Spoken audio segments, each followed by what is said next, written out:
Welcome to Mission Forward, a podcast exploring how big ideas and social change take hold. My name is Carrie Fox, and I'm your host. Listen in as we talk with innovative thinkers, makers, and doers in social change, and we explore how foundations, philanthropists, and corporate and community leaders are challenging business as usual in order to move missions forward in meaningful and memorable ways.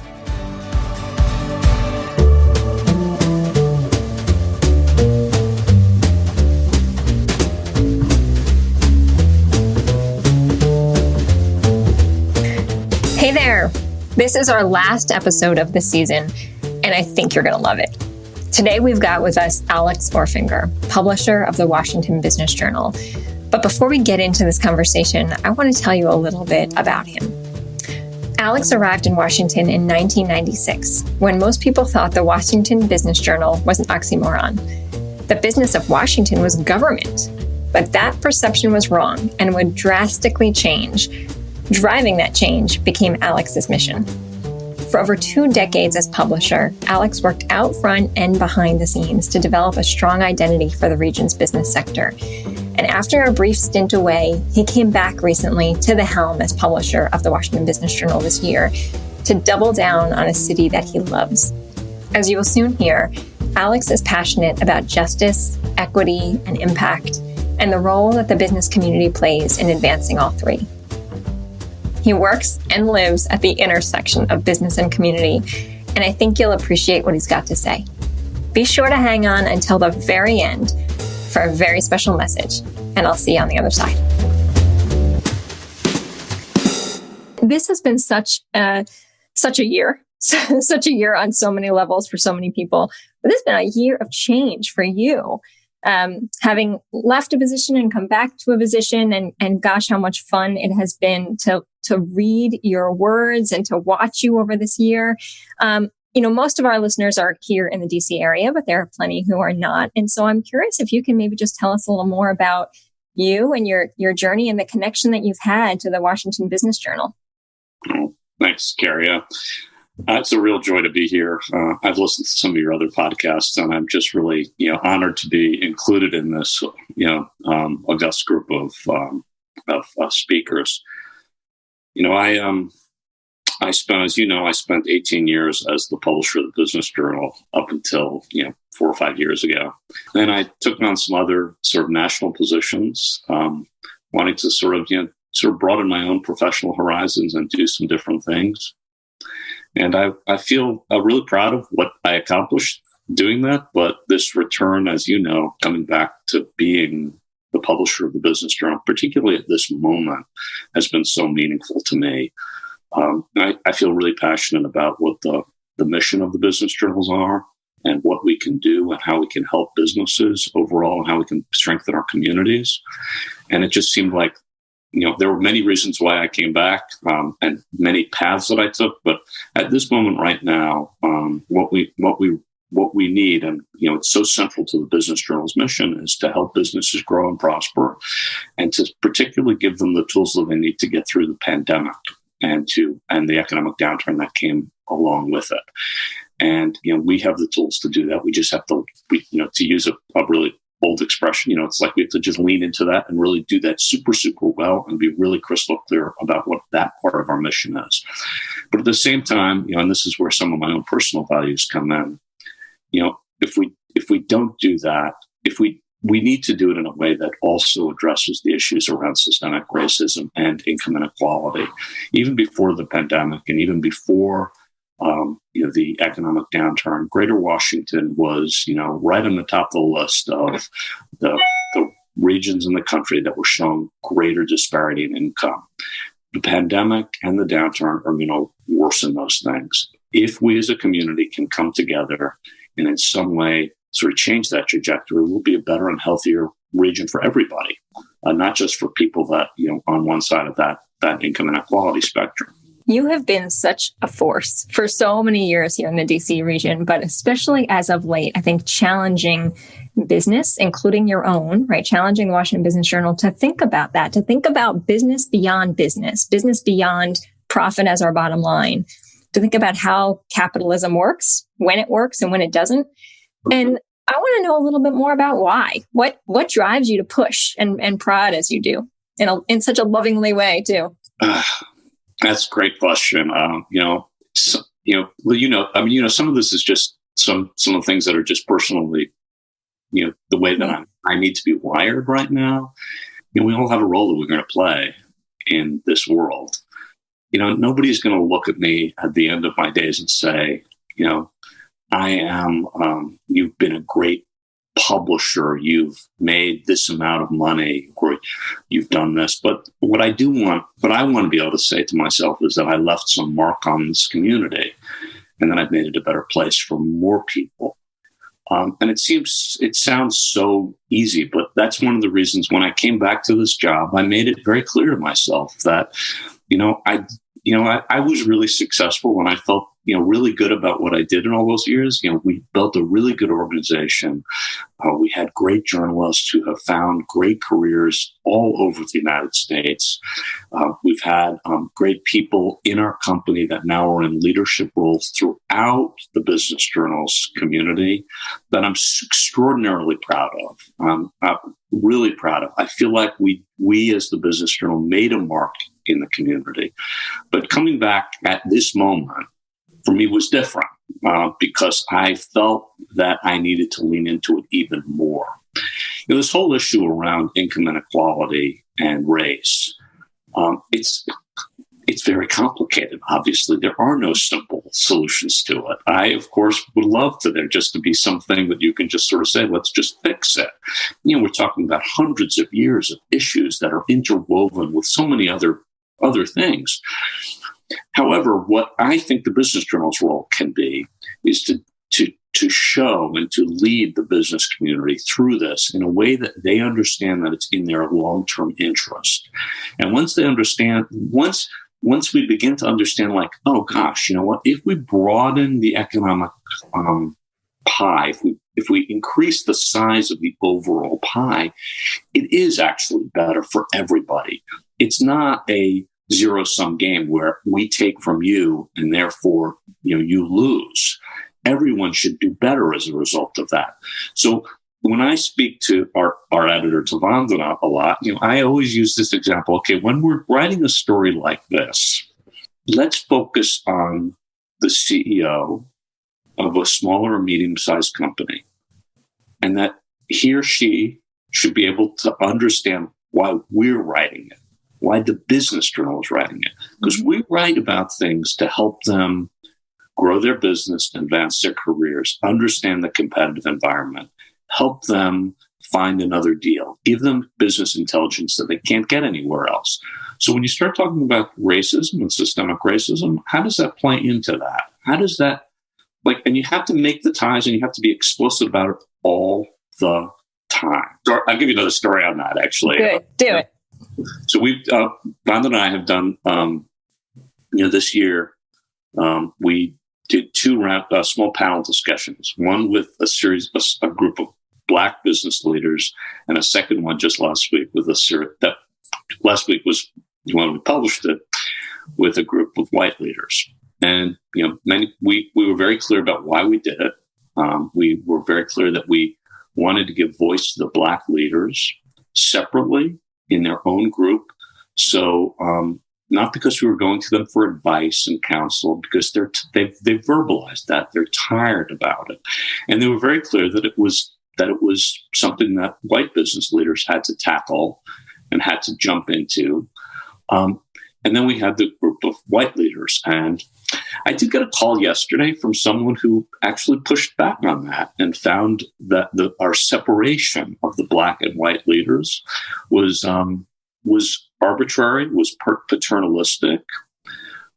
Also asked me why it was just Black and white and why it wasn't brown and other people of color, and all those questions were great questions. Right. And what I was so happy about was that that we're getting interactions about it. Mm-hmm. We're actually talking about it, and a broader group of people are talking about it. That's our objective. That is a great objective. And you're right. I think that's the thing that often I think stops people before they even start the conversation, because there is so much of a fear of getting it wrong that it stops individuals from saying, I'm even going to start the conversation, because what if I use the wrong words? What if I say the wrong thing? What if I offend someone? And we know this from having done so many of these conversations over the years, that it is always better to start the conversation, right? It's always a chance to learn. It's always a chance to grow through that process. But I can imagine that that's been hard for the Business Journal too, to think about how they're thinking differently about reporting and engaging people in conversations. Yeah. I go back to something that the bank executive said a few months ago to me, and I keep it in my head all the time. We just all have to come to this with grace. We have to accept the fact that we will make mistakes and other people will make mistakes. And we just have to have grace in this moment, just grace. I do, so yeah, we're all going to make mistakes on this. We've also, turning the mirror on ourselves is the other piece of this, that as we get into this, we justifiably should be asked, well, what are you doing at the Business Journal? How are you approaching it? And we're on a journey ourselves. And, we have lots of work to do as an organization.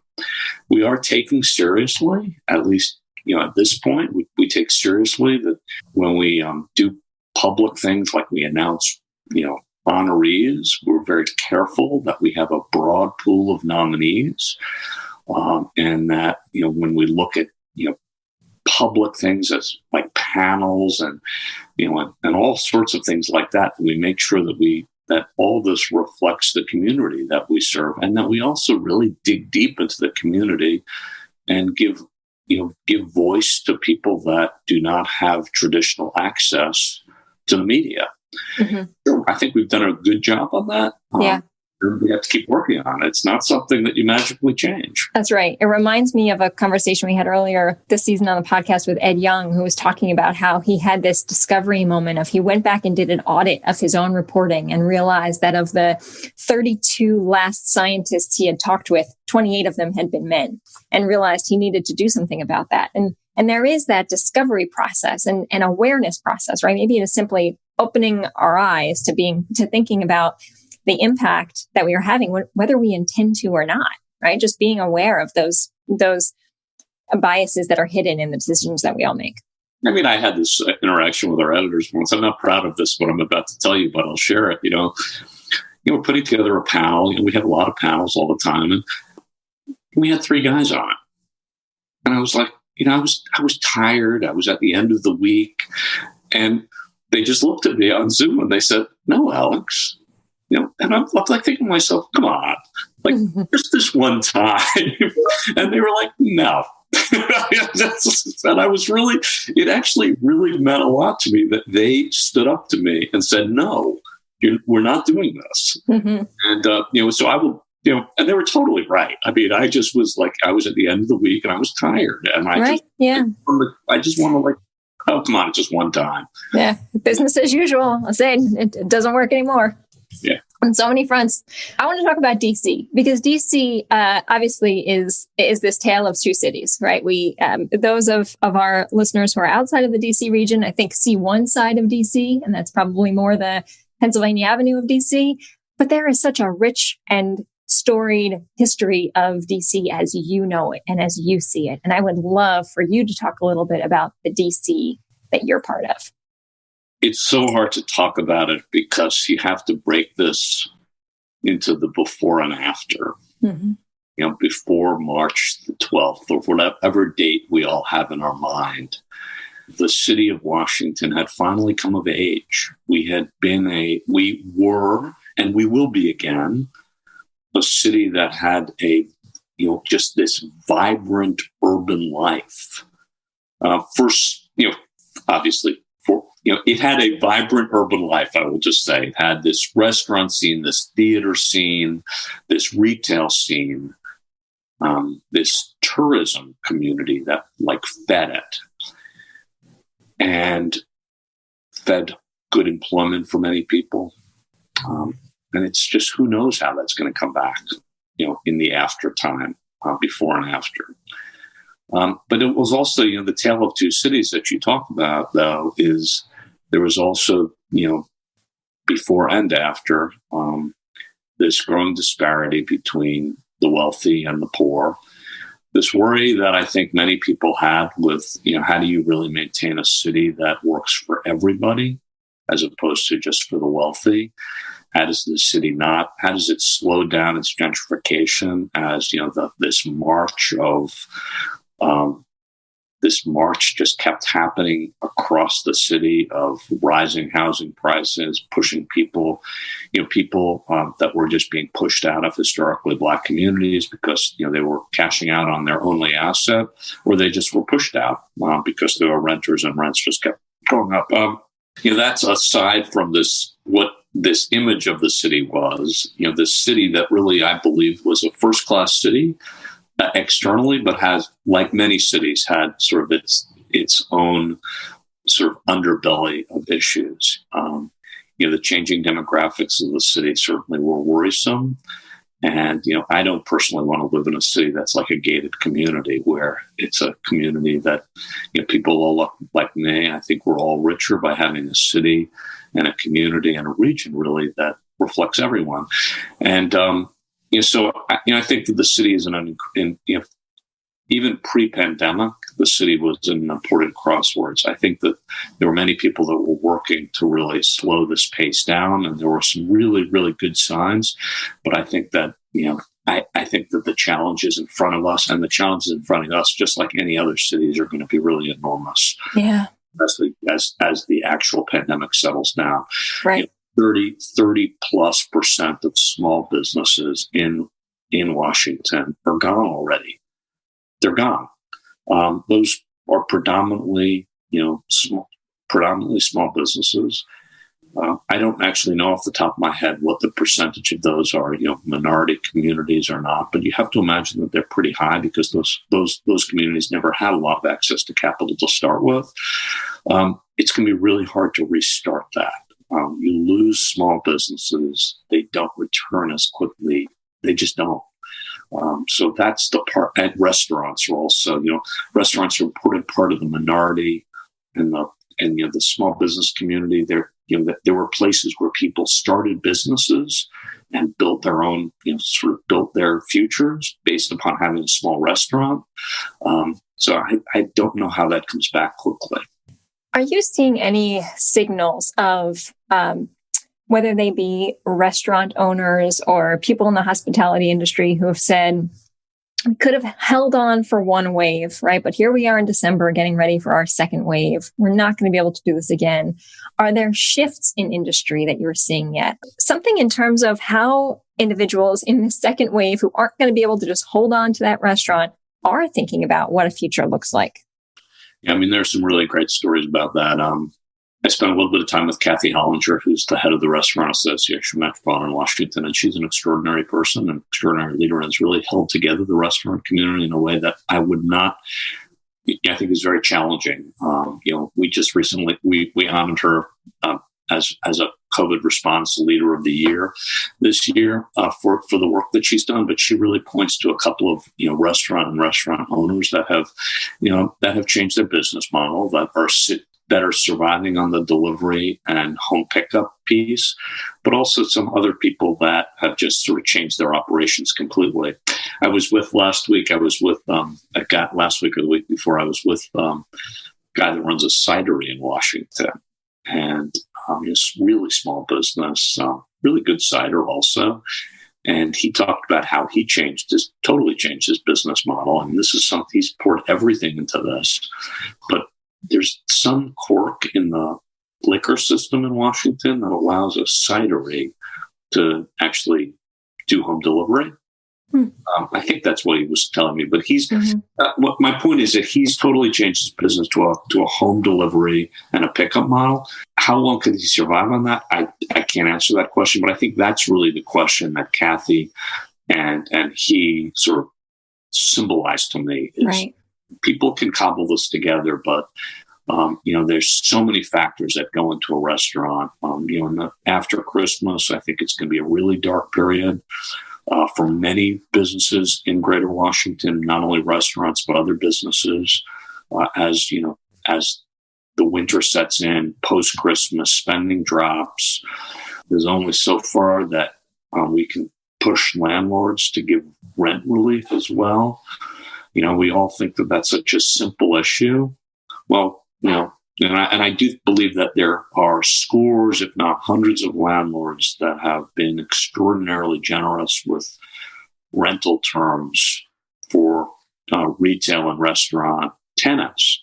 But they also have obligations to their lenders, and it is a cascading problem that continues to happen. I think these next few months are going to be very, very telling.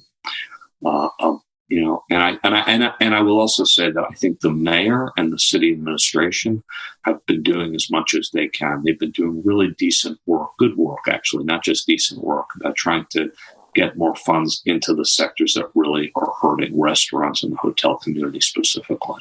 Yeah. As heavy and difficult this time is, it's hard to listen to you and think, gosh, are we ever going to get past this? I think it's good to remember all of the crises that have come before this. Not to say that there's anything that has ever felt like this, right? But that my hope is that there will be a day, and it's not too far, where we will start to talk about DC as a thriving city again. But there are certainly a lot of work to help us get there.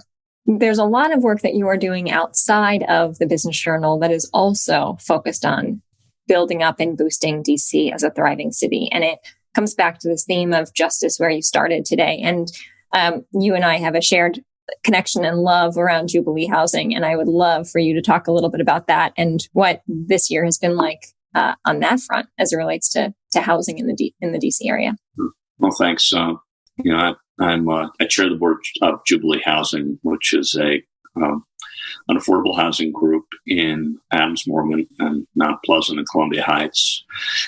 And our goal is to provide deeply affordable housing for people who can least afford it, and give them housing close to good schools, good supermarkets, good services, transportation, and most importantly, their jobs. And what drew me to it initially was really this question of justice, that it's really a matter of justice that people that have been long standing members of these communities, that as communities like Adams Morgan were gentrifying, they were being pushed out. And none of us, so how do we keep people there that are really our service workers who are working in hotels, they're working in restaurants? How do we keep the community rich and give them the same opportunities that other families in the neighborhood were getting as that community rose and everything got better there? So that's what Jubilee Housing has been doing, and they've been doing it for 40 years. So I was driven to it because, for me, it was my opportunity to really meet people on that side of the spectrum, see the humanity of it, and bring the power of the business community to try to accelerate it. So we're really fortunate. We've got, our families who are our residents have had, limited to COVID exposure. We've been relatively safe as a community.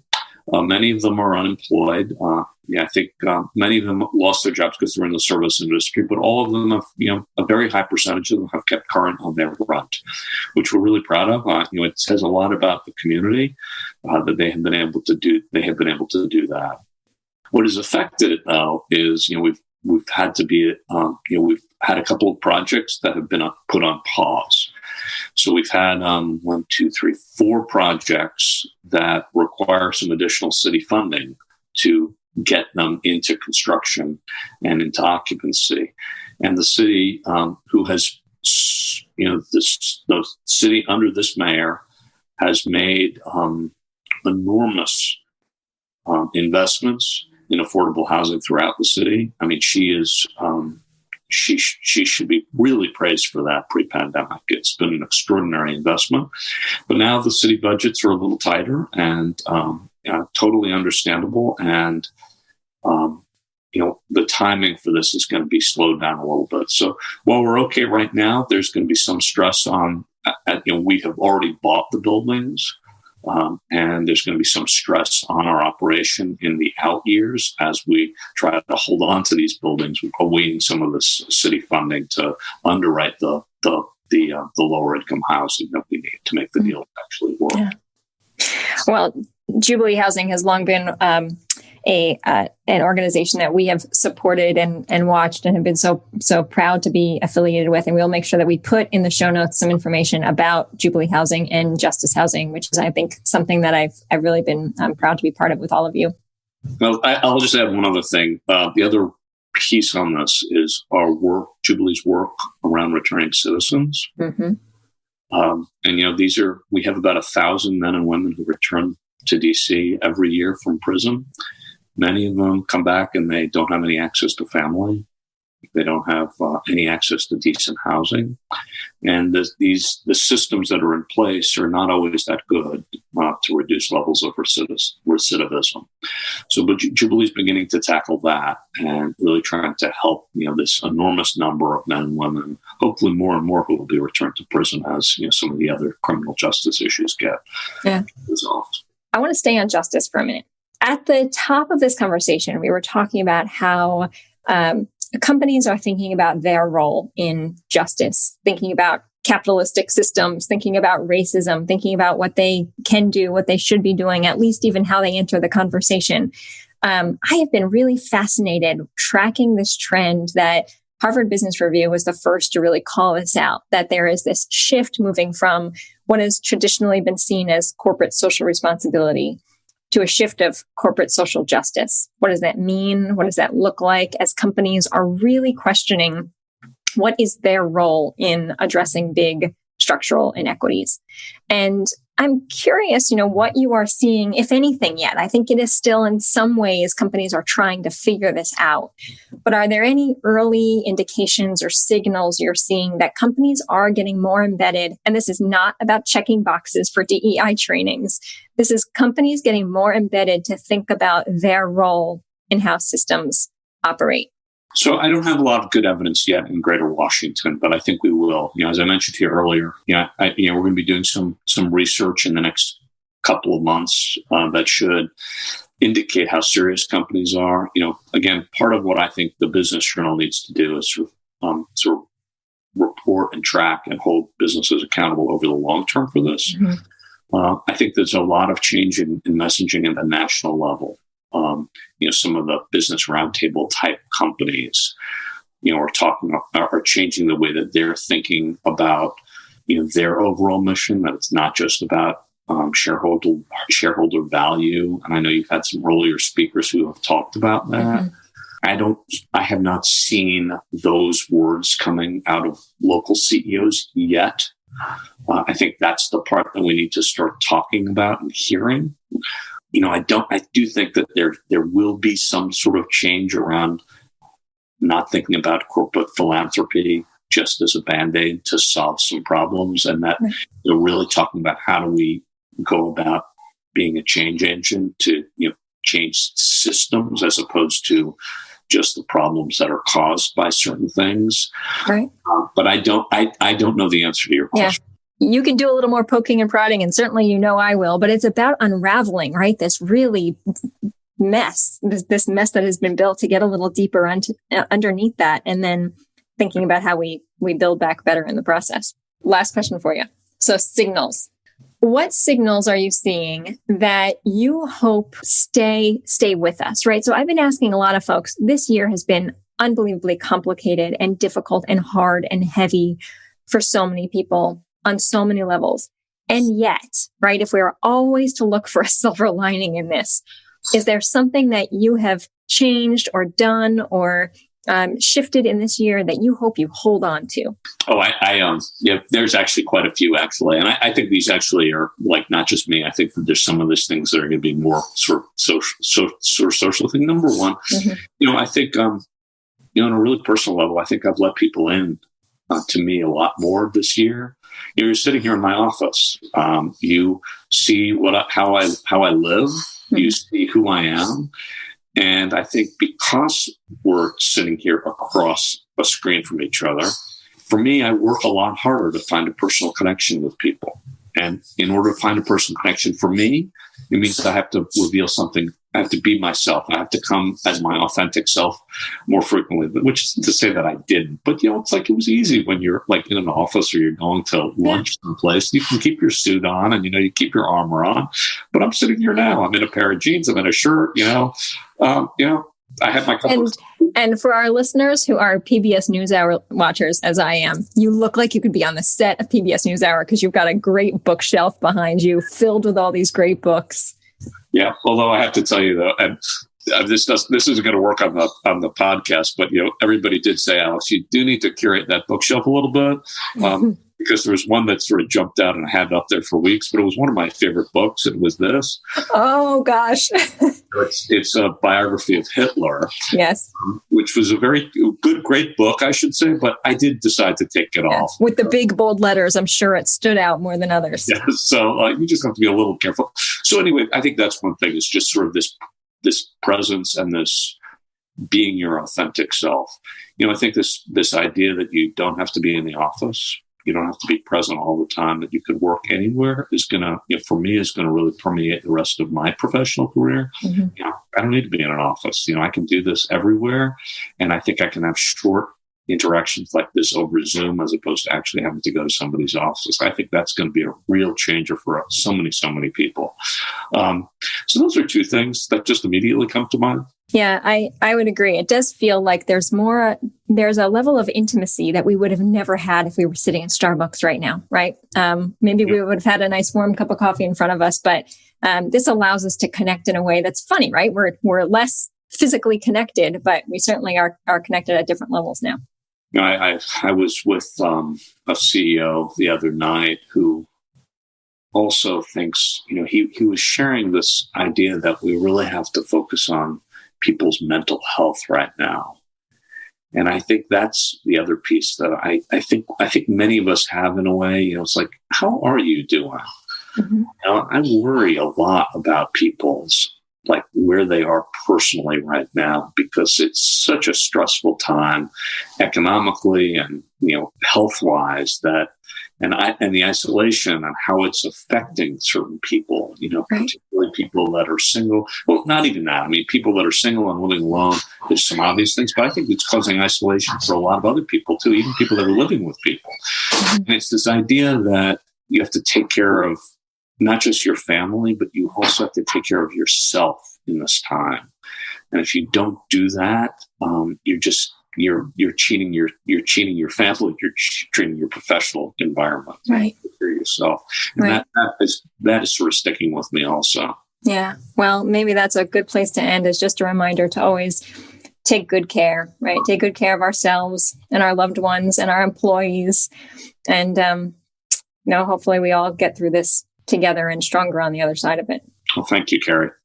Thank you so much, Alex. I've learned so much from you. I love every interaction I get to be with you, and I hope there's more of that in the year to come. So that brings us to the end of season 1. We will be rolling out a new season with all new shows in about a month. Until then, I hope you take good care, tell the people in your life that you love them, and stay safe. I'm looking forward to being back here with you soon enough. Happy holidays, and see you next year.